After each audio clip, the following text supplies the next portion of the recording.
Hello, friends, and good evening. Welcome to Talking with Famous People. I am host of Talking with Famous People, host Eric, and also author of Gospel of the Pantheon.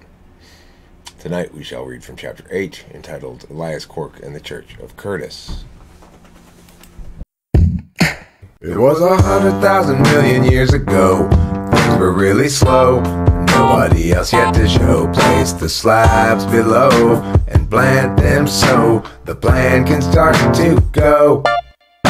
More years ensue and tears gnashing through. Oh, holy slabs come into view. At last holy resolve from two into a regal history that demanded you the dread that ever knew. It was 100,000 million years ago. Things were really slow. Nobody else yet to show. Place the slabs below and plant them so the plan can start to go. Hello and welcome back. Chapter 8. Elias Cork and the Church of Curtis, verse 1. Elias Cork advanced through the stages of the Curtisarian initiate very slowly. Typically, an initiate studies for 6 years, and in the 7th year he completes the tests and final interviews. If he demonstrates the necessary aptitude, then he attains full siblinghood. But when Elias Cork met with sibling Foutine for his final interview, he had been an initiate for 25 years, and by the time of this meeting in 1875, more than 80 years after his birth, Elias finally looked like a full-grown adult. "Elias, you've been with us for a long time," said Foutine to the initiate who sat across from the desk. "Indeed I have, sibling," replied Cork. "This is not the first time we have talked," added the woman. "Again, sibling, you are right. We have spoken many times," said Cork flatly. Foutine sighed and tapped a pencil on her desk. "Do you understand the purpose of this interview, Elias?" "I believe, sister, that the purpose of the final interview is to answer any lingering doubts regarding the fitness of an initiate, yes?" Foutine nodded. "Of course you know full well that is precisely the purpose," she said, "and I cannot fault you for providing that answer when asked. But have you ever really thought about the question, Elias? Have you thought about why this last step exists, and about specifically how it is of particular relevance to you?" Elias waited some time before answering. So long, in fact, that Foutine began to think perhaps he would simply leave the question unanswered and wait for the next one. But at last the man spoke. "Sibling Foutine, do you know how long I've been here?" 25 years, Mr. Cork." "Correct. Longer than any other initiate before me, yes?" said Elias. "By quite a bit," replied Foutine. "I think it's fair to say, then, sibling, that there is no element of the initiate process about which I have not thought extensively. So to answer your question directly, yes, I have really thought about this step, and about how it is relevant to me." "Then you must know that the doubts that we have regarding your fitness for full siblinghood will not be easily answered. As you pointed out, you've been here an awfully long time, and it seems that the various opinions in the siblinghood have become rather solidified, regardless of where said opinions fall." "Given that fact, sibling," retorted Cork, "it follows that there are those who feel that these doubts, as you say, are well-founded, and there are those who feel that these doubts are overstated, and I would have preferred, I think, to interview with a sibling of the latter camp." Foutine made a small clicking sound with her tongue. It was a habit of hers that came out whenever she searched for the right words. Usually it was something she did when she wrote, but this was a situation that needed to be navigated carefully, so she clicked as she looked across the desk at Elias. "I was selected to do this interview because of several reasons, Mr. Cork. Among those several reasons was the consensus that my own perspective regarding you falls near the middle of the range of opinions held by the members of the Administrative Board." "If you say so, sibling Foutine. But I have had ample experience with you to have drawn conclusions of my own, and given the clarity and the sheer volume of the data that has led me to these conclusions, I believe I can safely stake out one additional position. Specifically, it's safe to say that when you make claims that conflict with what I already know, it is because those claims are false, and the claim that you fall somewhere in the middle regarding me definitely conflicts with what I already know. Fourteen could not help but admire the man's on-the-fly wordsmithing. Very nicely said, Initiate. That kind of skill is precisely why you've been permitted to continue for this long. And it's precisely why I find this endless talk of doubts intolerable. Regardless, this seems a pointless conversation. There is likely nothing that I might say in this interview that will have any significant impact on the decision that I suspect you, in conjunction with others on the board, have already made. 14 paused and looked at Cork and began clicking her tongue again. Elias, do you know why you've advanced so slowly, why we've been so hesitant to promote you? You and I have spoken about it, certainly many times in the past, have we not? We have, Sibylline Foutine, and I remember every conversation. Then you know that your skills are not in question. You are certainly among the more skilled scribes in residence, and I include in that pool full siblings. The woman paused, but Cork said nothing. It's your attitude. That's the issue. I believe, Foutine, that my work ought to speak for itself, and that it speaks amply well of me. My attitude has no bearing on the quality of the text I generate. Your work does speak for itself, Elias, but it must also serve the interests of High Lord Curtis, if you're to be a sibling of his church. At this, Elias Cork's anger began to spill over the rim of his calculated attachment. How is it that you can justify sitting in judgment of me regarding the will of Curtis? You, who has not a tenth of my talent at challenging his truths, have the gall to lecture me about my understanding of his will. At your best, your writing is adequate, and the rest of the time it's utterly uncompelling. Foutine had anticipated this sort of thing from Cork, and she had taken care to prepare herself for this meeting well in advance. Unlike the initiative across from her, however, she stuck to her game plan and remained outwardly calm. That, Elias, is precisely the attitude of which I speak. Within 2 years of entering this church, I had surpassed all other initiates, yet my advancement was blocked by the likes of you. Within a few more years, I had surpassed the skills of most of the full siblings, and yet still, I was held back. The job of a sibling of the Curtisarian Church is to serve the people by manifesting the truths of Curtis into the gospel. That is our purpose. Your purpose, I'm afraid, seems to be the manifestation of your own glory. You keep avoiding the issue. I have mastered all of the skills, Foutine. I have mastered them to a degree which neither you nor any other sibling here can hope to achieve, for not one of you has half the talent that I have, and yet still you would deny me my rightful place among the siblings. Cork stared hard at Foutine. Foutine scratched her head and counted to 5, but when she spoke, it was from between clenched teeth.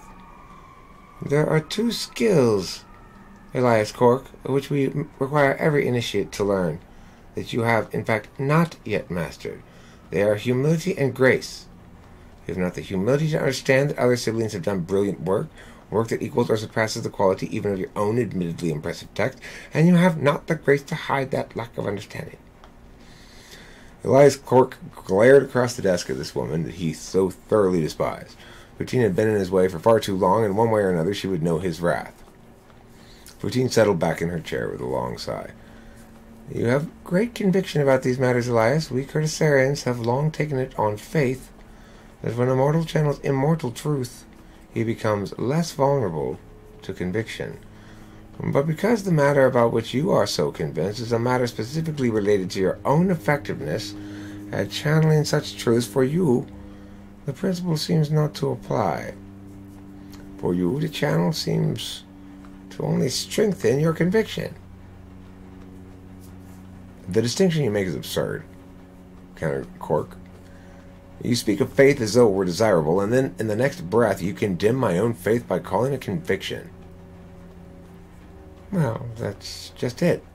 The distinction is, admittedly, rhetorically indefensible. But you seem to think that means it does not exist. It is exactly this sort of attachment to static meaning that's the problem. Cork shook his head in disbelief. So, you present me with a distinction, the existence of which cannot be disputed, though you admit you can not adequately defend it. You then assert that I fall on the wrong side of that dichotomy. You deny me my due based upon this totally arbitrary assessment, and then tell me that it is not possible to dispute the assessment. which is to say that it's not possible to evaluate the assessment to determine if it's accurate, which is no different at all from telling me that you have rendered the decision you felt like making just because you felt like it. Poutine held up her hands at a loss for words. For years she had hoped to convey to this man the limits of language and the fact that sometimes out-arguing someone didn't make you right. But eventually she had accepted that it just wasn't going to happen, and today was further confirmation of that reality. Cork would never understand dialectic, at least not so long as he remained at the cathedral. She closed the file on her desk, and she delivered the verdict. As Cork had suspected, it had been rendered prior to the interview in conjunction with the other members of the administrative board. The unusual circumstances had demanded that the decision not be unilaterally reached. But in the event that Poutine witnessed evidence of real change in the man, the board had been prepared to revisit the matter. She hadn't, and it wouldn't. Elias Cork, I cannot recommend you for advancement, and I consider it very unlikely you will ever be a suitable candidate for siblinghood. I believe it's your best interest to pursue success somewhere other than here in this cathedral, and I, for one, suspect that you will find it once you leave us. However, there are others on the board who are loath to see an initiate of your talent leave the church, so it has been decided that you will be permitted to repeat FYBFS, final year before full siblinghood, should you choose to do so. You can use that time to learn what it means to be a sibling of the Church of Curtis, and perhaps you will be able to display that understanding in next year's interviews. Elias Cork rose from his chair, knocked it over, and stormed from Poutine's office. Did you make that turbo? FYBS. Did I make that turbo? Turbo. Yeah. Well, this is, of course. Verse 2. Now, the Curtisarian Church naturally believes wholeheartedly in rebuttal, and in every instance when an administrative decision goes against a sibling or an initiate, that person is encouraged to compose a rebuttal to any elements of the decision he disagrees with. The administrator in question is then required to read the rebuttal and to answer it point by point, also in writing. The two texts are then forwarded to other administrators who evaluate respective merits of each composition. Sometimes decisions are even reversed. So, Poutine was not at all surprised to find a rebuttal on her desk the following morning. What she did not know, as she sat down to read it, was that Elias had no interest in seeing the decision reversed. Cork had already left the church. He had booked passage to New Hamptonshire, where he intended to make his way to a different institution, the Church of Squalor. What she also did not know was that the rebuttal she had prepared to read was no ordinary text. It was a meaningsmith spell. It ought to have been anticipated that Elias Cork might learn to meaningsmith. It was, after all, precisely his attraction to static truth that had held him back so long in the first place. It is surprising that the man had not turned to meaningsmithing sooner, but surprising or not, this rebuttal was the first spell that he actually cast, and it was a remarkable piece of work. To this day, Curtisarian initiates study the spell. We siblings use it to show students what deft, compact writing looks like. We use it to teach poetic voice and diction, and we use it to exemplify the alienatorial perspective that all Curtisarians must remain vigilant against, lest it hold them back, as it did Elias Cork. Poor Poutine never recovered from the attack. She spent the rest of her days trying to recapture her ability to channel the truths of Curtis, but she never again produced anything but drivel. Elias's magic had convinced her that she could not write well. Elias Cork's rebuttal to Poutine. Then the world was wet with anxiety, and all were defiant against inequity, and all stabbed at it, not so much in hopes of killing it as in hopes of convincing it to act dead. For so forcefully had the egalitarian old pioneers driven their message home that even the broadest of the contemporaries no longer remembered, or rather they vigorously forgot, that truth is imperious, and that it always manifests in ones. So huddle with your fellow siblings. Squint with them until all agree that the forest is just a sea. Trade with them descriptions of the featureless wash of green, and chatter with them beside the thin, chill fire built of that forest yield. Try not to notice that your logs are just twigs, and that even the twigs are not really made of wood. That's the end of Chapter 8. Thanks for watching. Here's the theme song. It was 100,000 million years ago. Things were really slow. Nobody else yet to show. Place the slabs below and plant them so the plant can start to go. More years ensue and tears gnashing through. Oh, holy slabs coming to view. At last holy resolve from two into a regal history that demanded you. The dread that ever knew. It was 100,000 million years ago. Things were really slow. Nobody else yet to show. Place the slabs below and plant them so the plan can start to go.